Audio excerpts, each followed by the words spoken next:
recordings and get that started.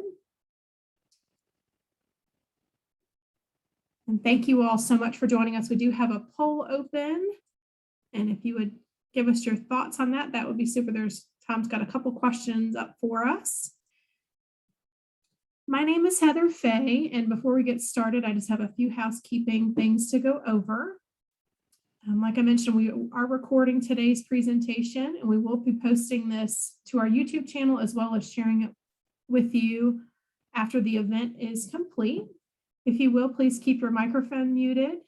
And if you would like to view closed captions of the event, if you hover over your Zoom menu, which should be at the bottom of your screen, then you can have that option presented for you. If you have any questions, please add those to the chat, and we will be answering those at the end of the presentation.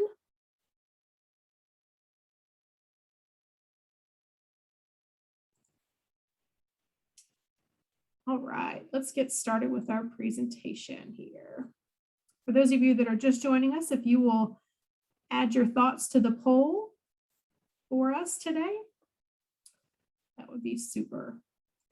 All right, for those of you that are not familiar with the Roanoke Regional Small Business Development Center, we work with entrepreneurs in all stages of their business, from an idea to an exit.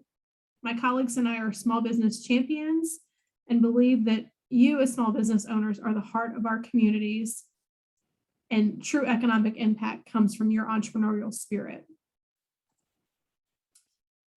The Roanoke Regional SBDC is funded through a cooperative agreement with the U.S. Small Business Administration and supported by America's SBDC, the Virginia SBDC, the Mason Enterprise Center, Go Virginia, local organizations, government offices, and businesses who provide matching funds. Our host, who serves as our fiscal agent, is the Roanoke Regional Chamber of Commerce, where our headquarters is located on Jefferson Street in downtown Roanoke.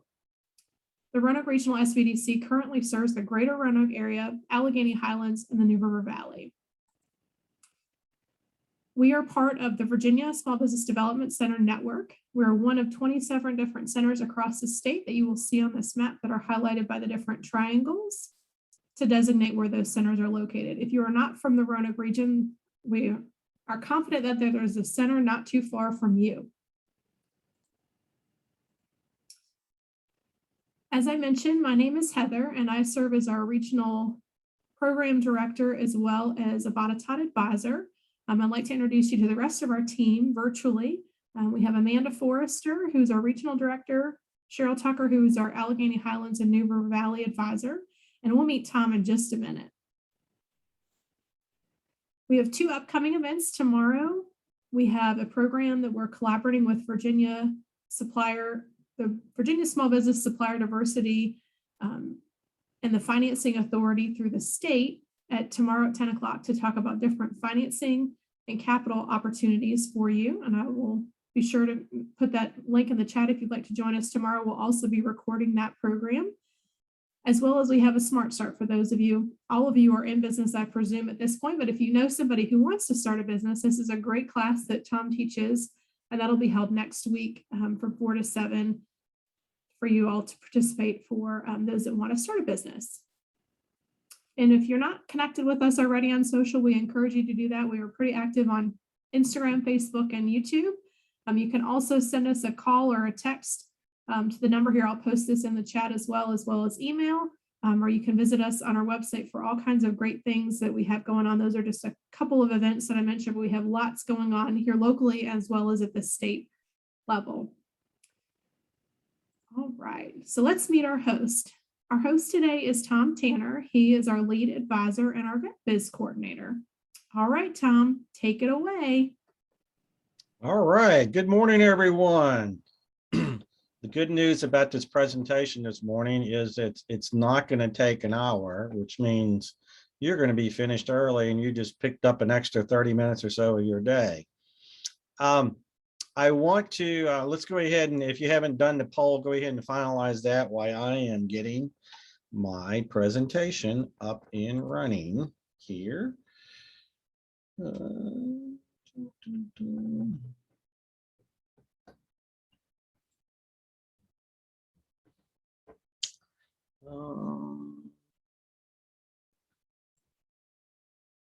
It's always a challenge trying to get this straight. All right, Heather, are y'all seeing my screen?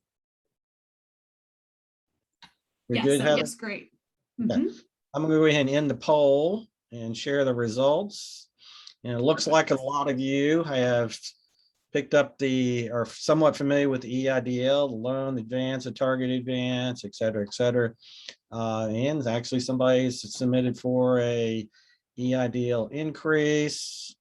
Looks like somebody who has a Rebuild Virginia has submitted for that. I will tell you that if you do have an active Rebuild Virginia application, and this is only if you had an application before the money ran out and your application was not funded because they ran out of money. They have added more money to the fund, but it probably won't be available for several months. If you didn't have an active application, you're probably pretty much out of luck. So anyway, I'm going to stop sharing that and jump right into what we're here to talk about, which is some changes to the economic injury disaster loan program, plus the fact that if you haven't applied for EIDL, time is running out. This program ends on December 31st of this year. After that, it's done and gone, provided they don't run out of money before then, but it doesn't look like they will. But I wouldn't hold off if you think you might need it.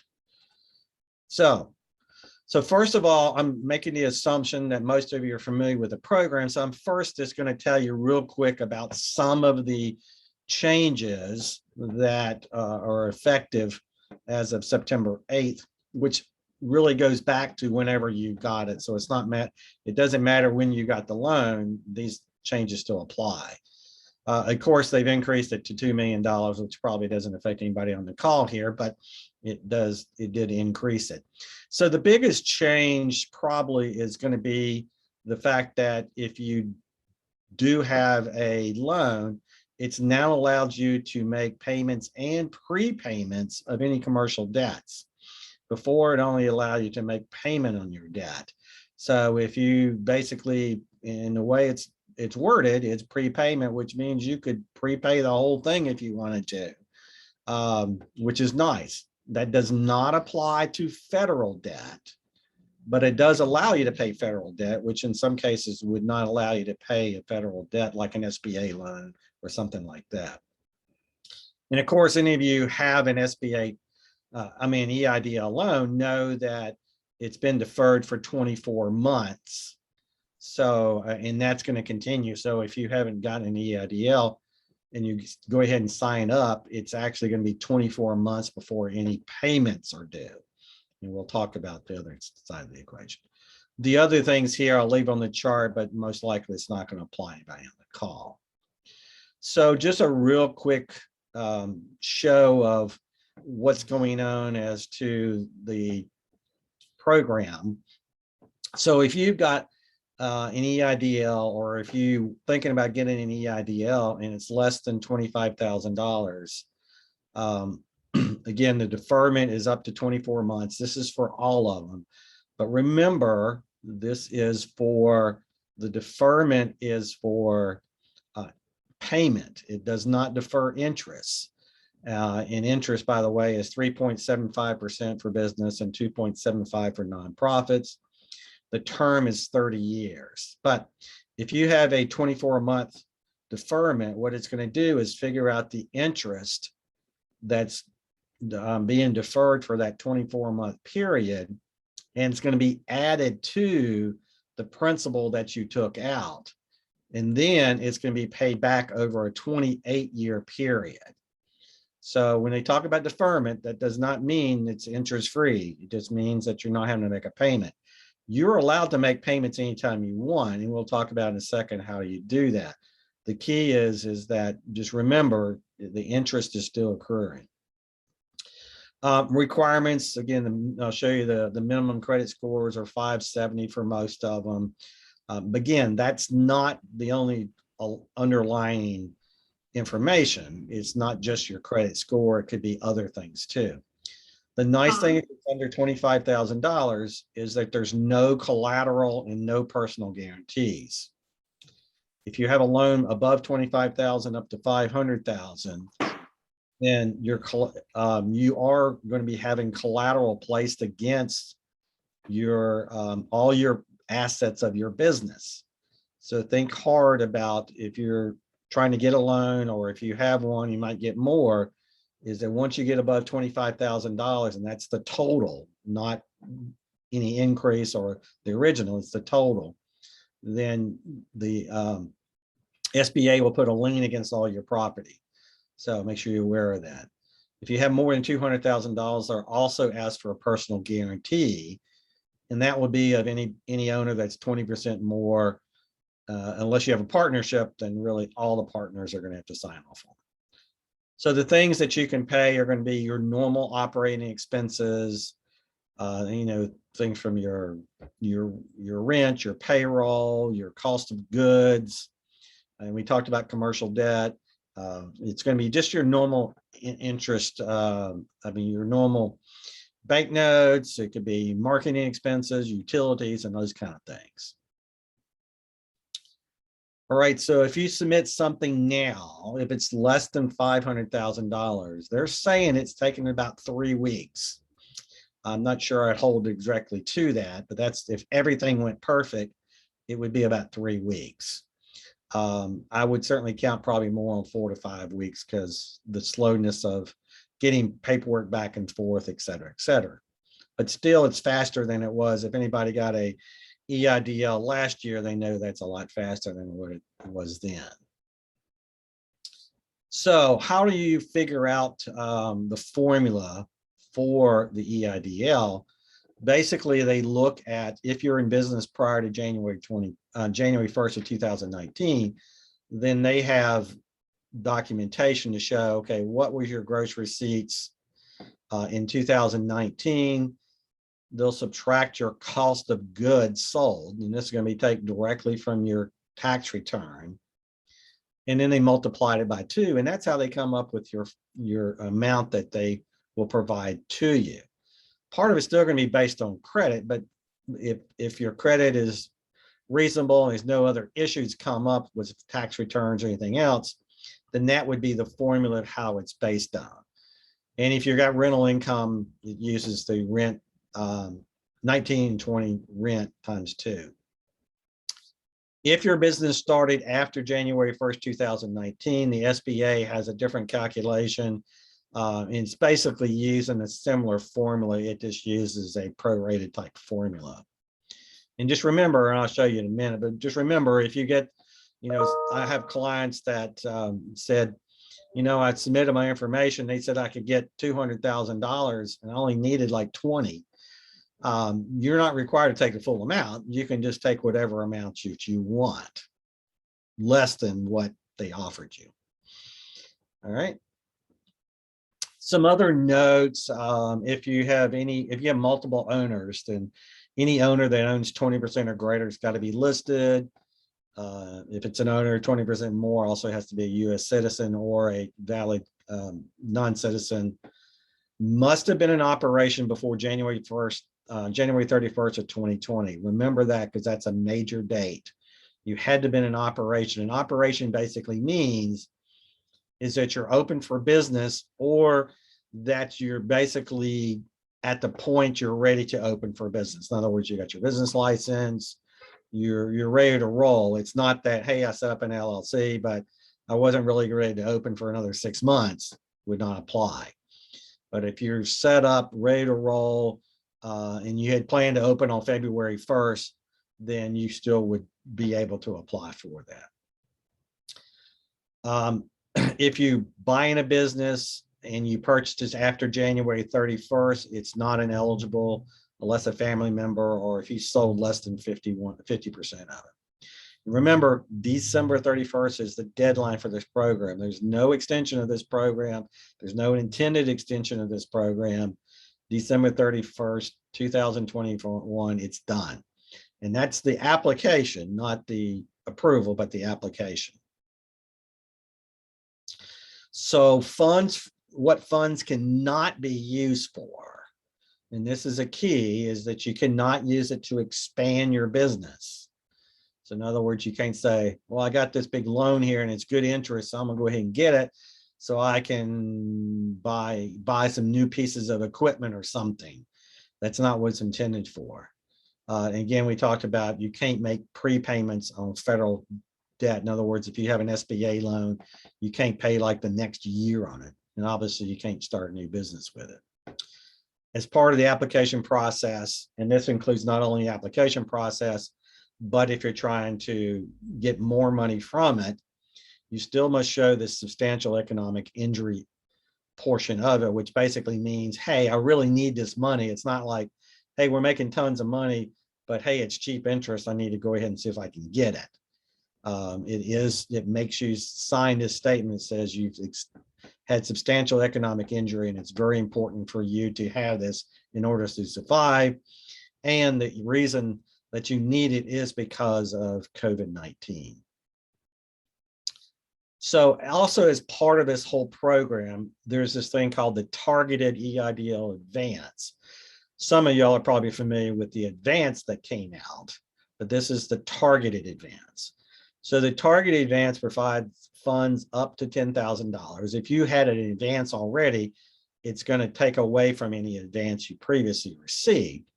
But if you got, say, you got a $1,000 advance and you want a targeted advance, then you would probably could get up to another $9,000. The key is that the address of your business has to be in a low income community. I'll show you in a minute the map that you can go to see if you apply for that.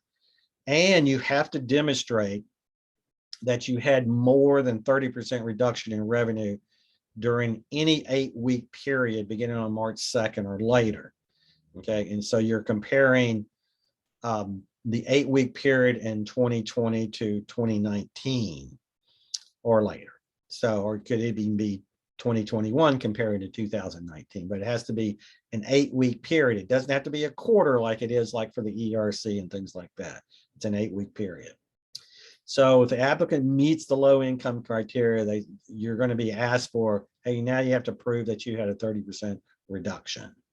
Okay. The way this program works is you have to register for the EIDL. Even if you don't want a loan, you have to register for the EIDL in order to qualify for the advance. And this is available for sole proprietors, independent contractors, and both profit and nonprofit, but it's not available for agricultural businesses. All right, they also have this thing called the Supplemental Target Advance. So this takes it a little bit farther, so you could also qualify for an additional $5,000. Again, you have to be in a low income community, but you also have to show that you had a 50% reduction during a 10-week period. You also have to have 10 or fewer employees. So those are the two things that are a little bit different from the supplemental versus the targeted. So what you basically do is you get the targeted advance, and then if you had more than 50%, you could also get the supplemental targeted advance. All right, so as we mentioned, in order to qualify for these, you've got to apply for the EIDL, the Vaster loan, okay? You obviously have to be in a low income area. Then you have to wait for an invitation from the SBA that they'll email you an application with a link. There's no way online that you can apply for this. They have to send you an email invitation, and then you have to prove all the qualifying reasons. Now, the way they'll email you is if your address comes up in their database as being in a low income area. If you entered an address that's not in a low income area, you will not get an invitation for this. Okay. Complete the application by following the link and instruction email. Make sure if you get this, make sure that you follow up with this immediately. I have clients that didn't thought it was spam and things like that, and they waited a long time, but fortunately we found out and ended up sending it in and they got it. So remember, you could be missing out on up to $10,000 or so. If for some reason you received the email, you need to look for it. If it's lost, you can call this 800 number and say, hey, I think I got an email for this target advance. I don't know where it is. Can you send it to me? Also remember, you have to file a 2019 tax return in order to qualify for any of these programs. All right. So here is the link. And of course, you'll get a copy of this presentation. This is a link to the map to see whether or not your business is located in a low income community. So to find out, up in this location area, you just type in your address and it'll zoom in on this address and it'll tell you whether or not, if you're located in this purple area, they'll tell you whether or not you're located within that area. If you are, then that means you qualify for it. Now you just have to wait to see whether or not they'll send you an email. All right, so real quick, again, this is also for not only people on the call, but also for people who look at this video later, is that if you haven't submitted for a EIDL at all, this is the link you would go to and go through the application process.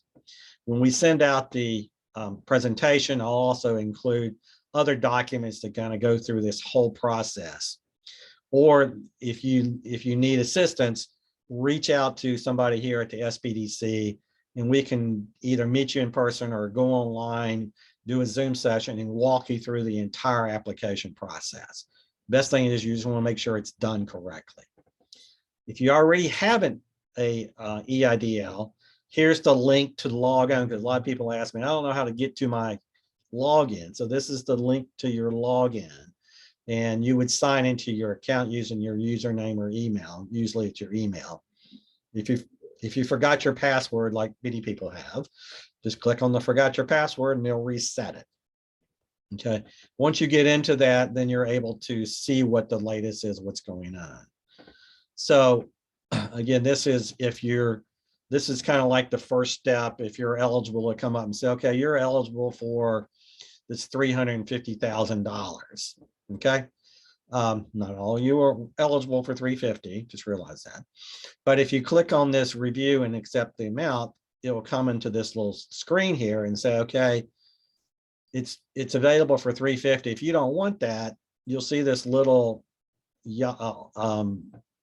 white thing it's a slider bar. So you can slide this down to any direction you want and say, I only want 250. Then you can slide it down to 250. It will refigure out what your payment will be, your monthly payment, et cetera, et cetera. And then once you do that, you would just hit accept. And then you would have your amount confirmed. Once you did that, after that, your application is being processed. Your application is being approved. Once you do that, you have to sign all these documents down here where it says continue. All right. So the other thing I wanted to point out is if you've already had this and gone through it, you haven't signed onto your account for a while, and you go, I wish I had asked for more money. Well, you can sign back onto your account, and there should be a button that says request more funds if you are qualified to receive more funds. If you're not, it won't be there. But if you're qualified to receive more funds, then you can click on that and it will add to your initial application that you requested. And again, it will go through the whole process again of how much you want, how much additional you want, et cetera, et cetera. So I mentioned about if you wanted to make payments, this is how you make payments. You can set up online payments is by far the easiest thing by just going to pay.gov and it'll walk you through the process of setting up an online account if you want to pay. If you want to actually pay on just mail in a payment, here is the address that you would send your payment to. Just make sure that you've included all this information so your payment gets posted to the correct location. If I was you, I'd try to do stuff as electronically as possible versus mailing in, because if you're mailing in, your check is probably sticking on the top of, 2 million other people's checks, and who knows when it's ever going to get deposited. So, anyway, these are the two options that you have to making payments. And again, you can make payments anytime you want. You can pay the whole thing off anytime you want. You can make principal payments over and above interest payments, et cetera, et cetera. So that's the thing. So really, that is all there is to this update. You might have been expecting more, but the biggest thing is we just wanted to go over any major changes that have come up, and also just remind people it's still not too late to file for it. There's still quite a bit of money left in this program, but again, December 31st is it, and after it is done. All right, Heather, you can stop the presentation or recording. And I guess we can open up for questions to see if we have any.